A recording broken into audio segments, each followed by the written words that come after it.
Good evening, everybody. Very limited audience, and I understand already the Goa fever is catching up and back-to-back sessions since morning, so we'll really keep it crisp. That's the ask from the team, and we would also want that none of you at least should leave the room now. So that's the big task at hand. The topic, of course, is a very relevant one. Had it been Delhi or Gurgaon or Mumbai somewhere, probably we'll have more audience, and they were not on the beaches. So the mindsets and traits of trailblazing leaders of today. I would want to set the context by saying that the unknowns inherent in the volatile, complex, uncertain, ambiguous world which the organizations confront today really need a new breed of leaders. The new leaders of today have to actually hone their new age skills of digital mindset, resilience, agility, as the latitude of work has really shifted. So we have to manage the crisis as well as navigate the ongoing digital transformations which is happening all across. With the pandemic, of course, has been a catalyst for this massive tech adoption, hybrid work environments, and also this renewed focus on actually the talent-driven organization culture was always there. But with this pandemic thing, the talent war has actually become too intense, and the new age leaders have to really hone their skills to address this war also. With this context, I would pose my first question to the panelists. Kashish, I would like you to answer this. What do you think are the essential traits and mindset leaders need in the new normal? So thank you so much, and good evening, everybody. Lovely being here. So I think the leadership latitude has become very, very different from what it used to be. Today, a leader is desired and required for a leader to be human, more than ever. For a leader to be authentic. A leader today may not and is not required to have the answers, but the humility and the honesty and the authenticity and the belief in the conviction is what makes that leader successful today. Trust, to display trust. It's very dynamic, it's very fluid outside. Things that we hear of the Great Resignation, we hear of the interview tsunami, we hear of quiet quitting, we hear of moonlighting, we hear of layoffs. It's just so very, very different. And if there is no trust, it just not, anything anybody may do, it will not hold the ecosystem of the organization to be more cohesive and together. So I think these are some things, and coupled with all these things, to top it all, empathy, and a whole lot of empowerment to the workforce that you're handling. I think it's very widespread. The landscape is very diverse. So building in that inclusivity through these measures will take us a long way in building organizations. Yeah. Great, Kashish. Thank you. I think even during the pandemic times, I think something which really helped all of us was that consistent, reliable, fact-based communication. Would you agree? So that, people can actually trust us and they feel that, okay, this is what my leader is saying. So there was this psychological safety net which had to be built up, and this communication probably really helped during those tough times. Okay. The next question, would it be to Manish? So how have you managed to thrive in uncertainty and create remarkable business outcomes for CarDekho? I think one of the big things that helped us sail through that period was consistency and vision. I think Rahul did talk about it in the first session. While the ways changed, but I think the belief of the leader in what the organization is to achieve kept the troop intact. I think that helped not only organization rally behind a particular goal, but also the trust to stay intact.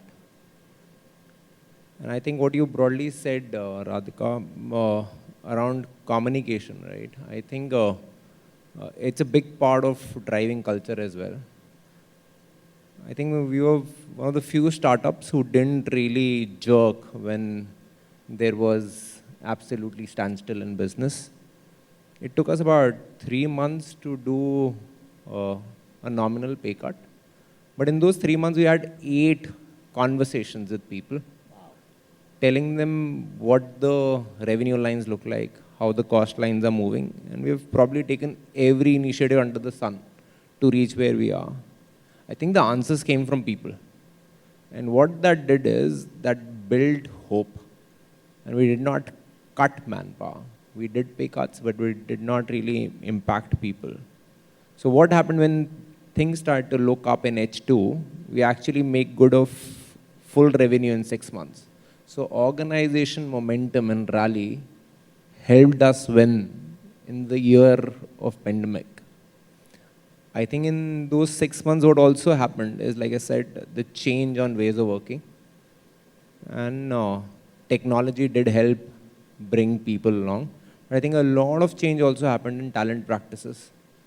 With that, I feel that organization could broadly maintain the culture of care, which helped us win and stay consistent. Yeah. So when you say care, Manish, could you elaborate a little bit more on it, this value of care? How did the organization demonstrate it really? I think it's very hard to describe, but let me just try doing it through citing some examples. So we actually had a 24-hour helpline for employees, created a 5 crore fund separately through our internal resources, and every possible help in terms of arranging an oxygen cylinder for an employee to finding an hospital bed. The organization pulled in all resources that we could to gather resources to help employees, and not just employees, their extended families. I think that just builds faith and connect, which also draws loyalty.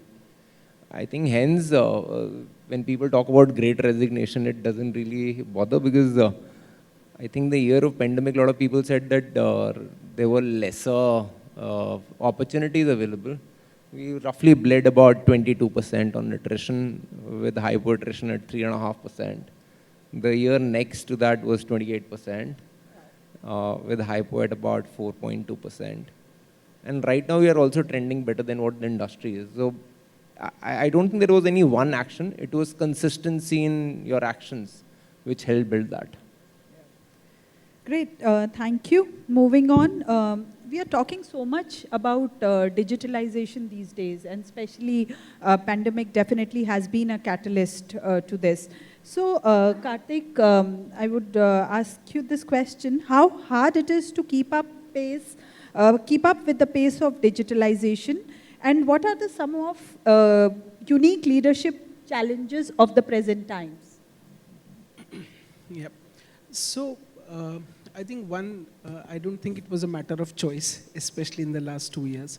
So I think someone yesterday said, right, the greatest CTO was pandemic. No other CTO was able to do the transformation that Kartik, happened. would you mind being a little louder, please? Yeah, so I was saying that yesterday someone said very nicely that the best CTO was the pandemic. No other CTO got the kind of innovation, digital innovation, which everyone was trying. I think I can probably, so one, I think this question is extremely loaded. I think it's so relevant to context of every organization, right? So for me, personally, and for Glamm, we did so many acquisitions, and we are a hybrid org. So our major revenue comes from D2C, also marketplaces, and a 2,500 feet on street sales force. Right. So for me, I had people coming from P&G, Unilever, Ricket, and I also had people coming from Flipkart, Myntra, Licious, and PharmEasy. One team which almost grew on digitization, and the other team for whom this was the biggest transition. So I was talking to the Slack team. I have 1,500 corporate employees, out of which 700 are on Slack, which tells you that the natural affinity to digital exposure has a very deep impact on the collaboration, especially during M&A. In terms of what are the leadership qualities, I think the definition of leader and star performer changed in COVID, in my view. I think some of the star performers, quote unquote, in a conventional world were not necessarily my star performers in COVID. Extremely headstrong people found it more tough to change their point of view. In an organic world, extremely strong leaders were finding it difficult to manage because they lacked control there. In my view, the ability for a leader to kind of first understand that this is a long-term journey. To be really honest, it doesn't happen in 6 months. It's a much longer journey. So I don't think we have thrived on it. We have just got better at it. I don't think we have cracked hybrid. We have just got more used to it. I think anybody who can claim that people at work were as engaged as they are digitally, I don't think we have got the answer. So I think it's a WIP, as I said, and context of leaders, especially in my org, where they came from, had a large part to play on Teams adoption. I think one of the things we've at least tried to do is marry technology to work-life balance. Because you're conversing so much on WhatsApp, essentially there is no end.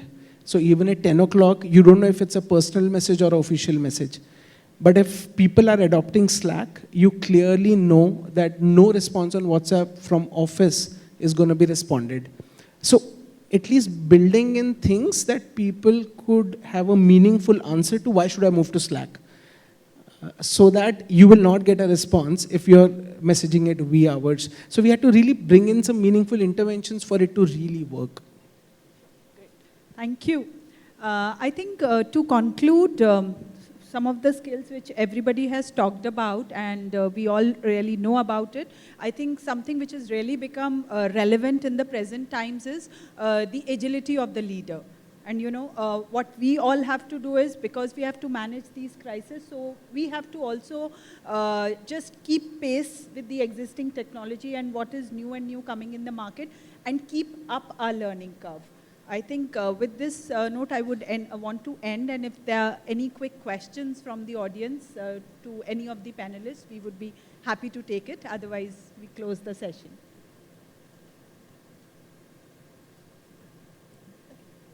Yeah. Thank you.